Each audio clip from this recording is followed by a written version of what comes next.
بسم اللہ الرحمن الرحیم۔ ایک رات حضرت موسیٰ علیہ السلام فرعون کے شہر میں داخل ہوئے۔ دیکھا کہ دو آدمی آپس میں لڑ رہے ہیں۔ ان میں سے ایک آدمی آپ کا تھا اور ایک آدمی دشمن کا تھا۔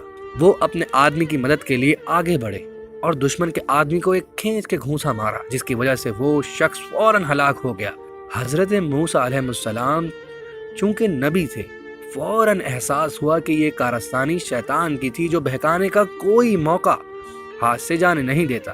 انہوں نے اللہ سبحانہ وتعالی سے اس دعا کے ذریعے معافی مانگی اور مدد طلب کی کہ اللہ تعالیٰ ان کو اہل مصر کی انتقامی کارروائیوں سے محفوظ رکھے۔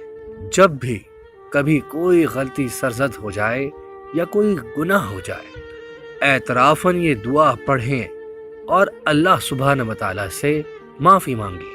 بے شک وہ غفور الرحیم ہے۔ دشمنوں سے بچاؤ کے لیے بھی یہ دعا مفید ہے۔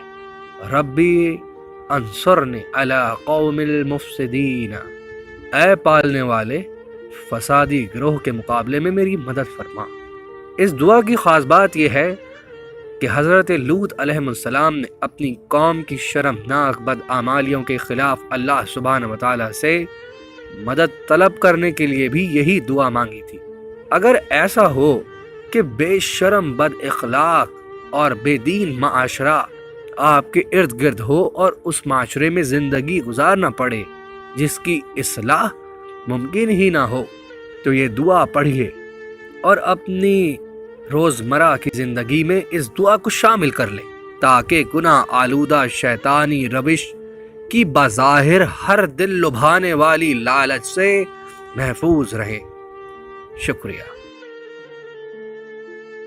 آج کی یہ ویڈیو آپ کو ضرور پسند آئے گی اور یہ ویڈیو ہم سب کی اصلاح میں بھی بہترین کردار ادا کر سکتی ہے۔ محمد و آل محمد پر درود بھیج کر ہمارے چینل کو ضرور سبسکرائب کیجیے گا۔ شکریہ۔